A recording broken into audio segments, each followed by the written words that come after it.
Bueno, en esta clase de cierre vamos a hacer una síntesis de los principales procesos que se desarrollaron a lo largo de la materia. Ha sido un cuatrimestre complejo en el marco de la cuarentena, de las restricciones, y realmente deseo destacar el compromiso, la participación tanto de los miembros de la cátedra como de ustedes, de los estudiantes, en las difíciles condiciones que nos ha tocado llevar adelante esta cursada, y bueno, y esperando que nos sirva de experiencia y de utilidad para lo que venga en el futuro. Cuando cierra el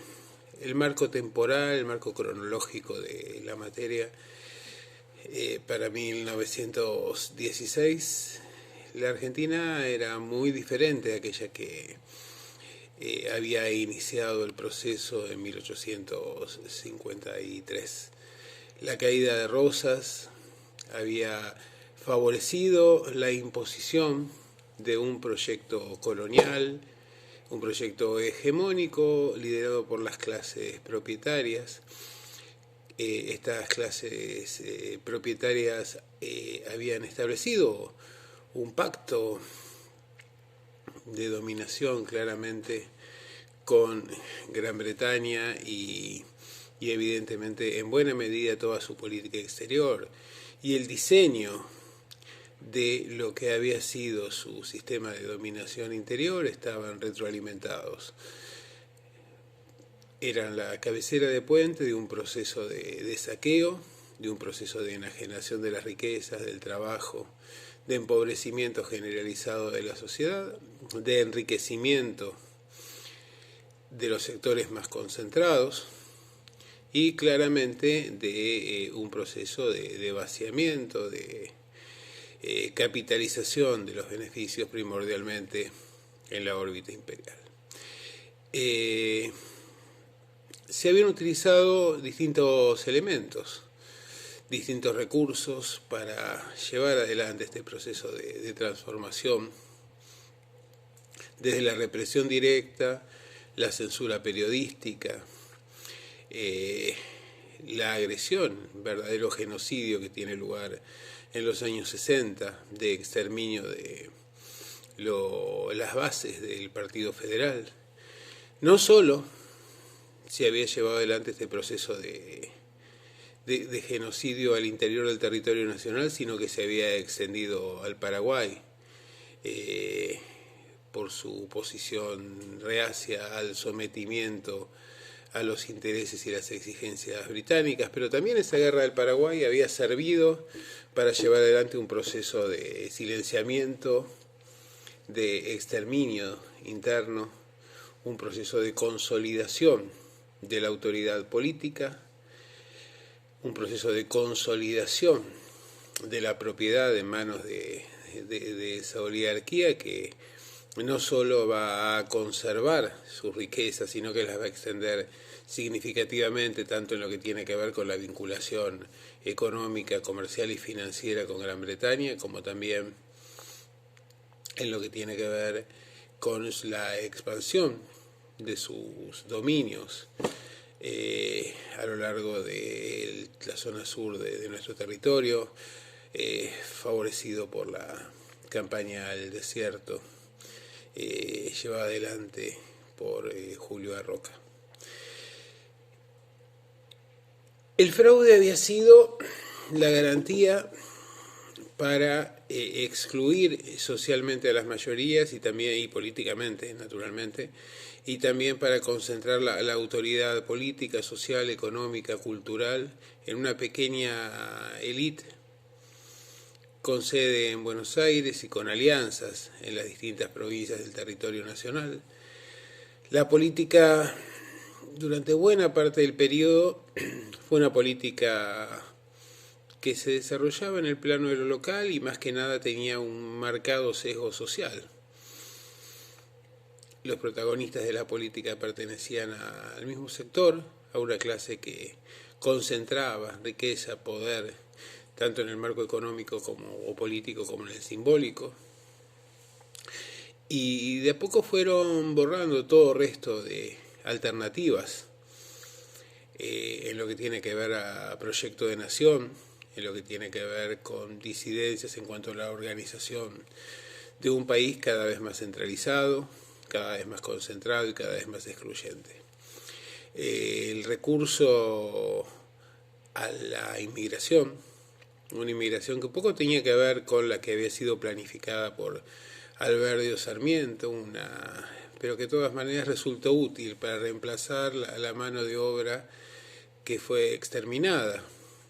para garantizar la sumisión y la dominación de esas clases propietarias. Y vamos a ver cómo entonces, en el marco de estas condiciones ideales de concentración de la capacidad de coacción, de legitimación a través de un sistema de fraude, de legitimación social a través de los medios de comunicación y a través de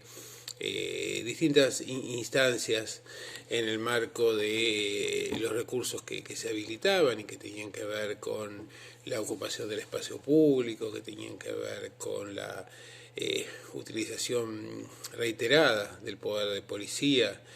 para reprimir las más mínimas demandas de los sectores trabajadores, de las clases subalternas. Esa oligarquía de alguna manera fue viviendo su sueño dorado y dio vida al modelo agroexportador, del que tanto se vanaglorian algunos, pero que implicaba concentración de la riqueza y exclusión social, miseria, penurias, exclusiones de todo tipo para las grandes mayorías. De todas maneras, la llegada de los inmigrantes posibilitó el surgimiento de la actividad sindical, que se fue fortaleciendo con el paso del tiempo y que fue adoptando la matriz predominante del anarquismo. Su voluntad de confrontación, su voluntad de oposición a la explotación lisa y llana, generó represión, generó resistencias, pero también fue posibilitando o favoreciendo las demandas, mejor dicho, de las clases medias, de los sectores medios que fueron tomando vida, cobrando vida en una economía donde el intercambio resultaba determinante, pudieran ir consolidándose en términos sobre todo de la participación política. Así es que para fines del siglo XIX vemos que ya empiezan a surgir proyectos de reforma política que proponen incluir a las clases medias en un papel subordinado dentro del juego político y excluir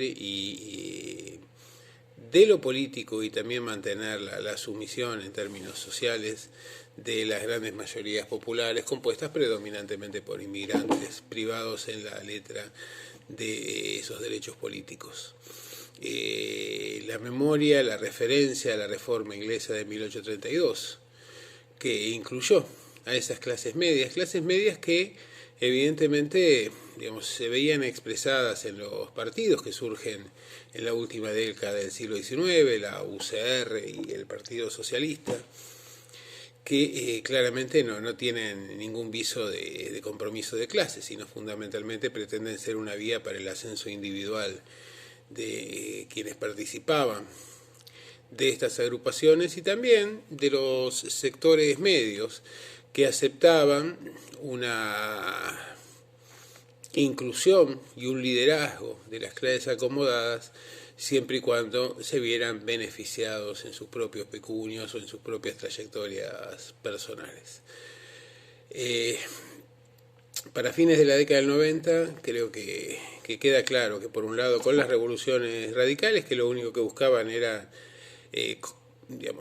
cuestionar el fraude como para garantizar el acceso de los sectores medios y de los sectores altos que no participaban de la pampa húmeda dentro del juego político.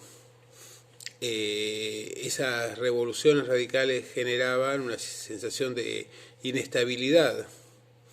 que no era buena para los negocios, que no era buena para los intereses de esas clases propietarias, sobre todo porque entraban, de alguna manera coincidían con las demandas,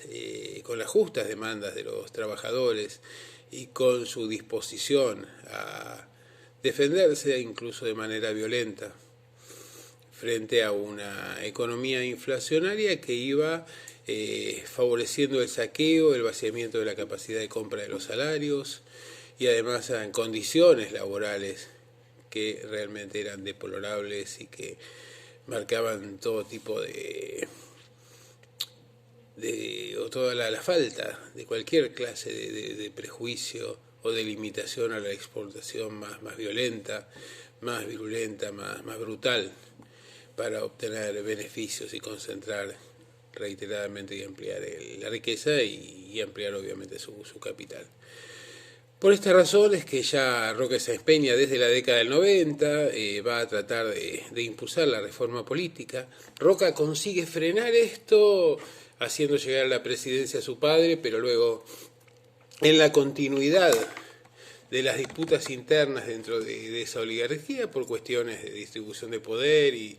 de obtención o capitalización de beneficios, vamos a ver que nuevamente para 1910 este proyecto va a cobrar nueva vida. Sáenz Peña busca acercarse a Hipólito Yrigoyen. Yrigoyen le dice que no puede acompañar su proyecto porque Sáenz Peña mismo es producto del fraude, pero que sí puede garantizarle las condiciones de orden como para llevarlo adelante. Y acuerdan lo que terminó denominándose como Ley Sáenz Peña. El sufragio universal ya existía, se le va a dar la característica de obligatorio y secreto para preservar la integridad de los votantes por un lado, por el otro lado para impedir la represión o las sanciones que habitualmente cabían a quienes votaban en contra de la facción vencedora en las elecciones. Por supuesto que hubo instancias de disciplinamiento previo, ¿no?, que tenían que ver con la sanción del servicio militar obligatorio, que tenían que ver con la ley de residencia, pero de todas maneras la represión estaba agotada como mecanismo exclusivo y excluyente de dominación social. Era necesario combinarla con otras instancias asociadas con la inclusión a través del sufragio. Y por esta razón es que el proyecto que va a impulsar el sector modernizador dentro de esta dirigencia va a ver la luz con muchas resistencias internas de los sectores más reaccionarios y va a fracasar en un aspecto, y es que lo que posibilita no va a ser la inclusión subordinada de esas clases medias y de las fuerzas políticas que decían representarlas, sino que se convirtió finalmente en un salto al vacío, ¿no? En un salto al vacío que posibilitó que la Unión Cívica Radical primero hiciera un desempeño muy llamativo, muy contundente en las elecciones de 1914 y luego accediera Yrigoyen a la presidencia en 1916. Aunque se perdieran las elecciones de parte de esa oligarquía, y más allá de las resistencias, esa oligarquía no estaba dispuesta a delegar el poder, conservó su control sobre la justicia, conservó un modelo de concentración de la riqueza y puso condicionamientos de todo tipo al nuevo presidente. Y esto queda bastante claro, no hay voluntad de confrontación en el radicalismo, lo vemos cotidianamente, sino más bien de reparto o de obtención de porciones mínimas de beneficios, sin cuestionar la condición de clase dirigente y propietaria que detentaban los sectores más acomodados. Por esta razón, entonces, cuando concluye nuestra materia, lo que vemos es que la situación del movimiento obrero es una situación bastante explosiva y en vísperas de las principales represiones hasta el momento, que van a tener lugar en 1917 durante la Semana Trágica y luego a principios de la década de 1920 en la Patagonia, en ambos casos con un presidente radical. Y esto es muy interesante porque en realidad, pese a su discurso, su retórica republicana, el radicalismo, digamos, no solo estableció o resultó instrumental históricamente para los intereses más concentrados, sino que además jamás le tembló el pulso al momento de impulsar políticas de represión para garantizar un sistema de dominación. El mundo al fin del periodo de nuestra materia es un mundo en disputa, estamos en plena guerra mundial, los intereses confrontados de las distintas potencias capitalistas en expansión terminan enfrentándose para resolver las porciones de poder y el nuevo equilibrio geopolítico en el marco internacional, y evidentemente la Argentina es un espectador de esas grandes decisiones y esos grandes procesos, pero no puede ser pasivo porque necesita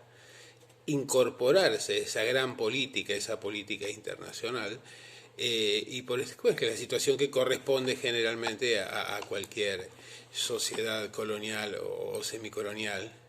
con la matriz que se había instalado desde la caída de Rosas. Por esta razón, si bien esa oligarquía había concentrado la riqueza, la propiedad, el poder político y demás hacia fines de este periodo, experimenta un proceso de temor, de franca preocupación respecto del futuro, de hasta dónde van a llegar los cambios posibilitados por esta reforma política, pero sobre todo los cambios que se venían dando en la estructura social y en el orden internacional. Más que nada son las expectativas lo que privan, las expectativas de los distintos sectores, de los sectores medios por continuar su ascenso, de las clases trabajadoras por garantizar una transformación drástica del sistema, tal como había sido planteado hasta entonces, y de esa oligarquía para tratar de conservar sus privilegios, su capacidad de influencia y demás. Evidentemente, en el momento de corte de nuestra materia, estamos en una situación de expectativas. Expectativas respecto de lo que pasará a escala internacional, expectativas de lo que pasará en el orden americano y puntualmente en el caso de la Argentina. Y efectivamente es una sociedad que está en un estado de ebullición. Una sociedad donde los cambios sociales, el acceso de los sectores medios a la universidad, por ejemplo, reclama algunos cambios significativos que van a haberse consagrado poco después con la reforma. Básicamente es un territorio en disputa, y en ese territorio en disputa, frente a la imprevisibilidad de lo que suceda, existen posiciones contrapuestas. Existe la nostalgia de algunos sectores por un mundo que está cambiando para ya no volver, y otros que de alguna manera ponen sus expectativas en los cambios respecto de lo que vendrá. De alguna manera ese 1916 es bastante parecido a nuestra actualidad, ¿no? Respecto de qué es lo que pueda pasar con el nuevo orden geopolítico, qué es lo que va a pasar con las relaciones laborales, qué es lo que va a pasar con el orden económico, con la distribución de las riquezas y demás. Y efectivamente, de alguna manera, vemos que continuidad y cambio son las dos grandes variables por las cuales se deslizan los procesos históricos. Y en este sentido, digamos, la expectativa por lo que vendrá es lo que priva respecto de las cristalizaciones de todo este largo proceso. Nuevamente, entonces, bueno, me despido de ustedes, espero que les vaya muy bien en las evaluaciones. Ha sido una experiencia que nos ha nos ha exigido adaptarnos a las precarias condiciones en que debimos dictarlas, y bueno, esperemos que en el futuro no se repitan, y en el caso de que tengamos la desgracia de que sí lo sea, o que sí, digamos, tengamos nuevos desafíos como estos, nos encuentre en mejores condiciones, mejor organizados, como para poder afrontar el desafío. Hasta luego y bueno, mucha suerte.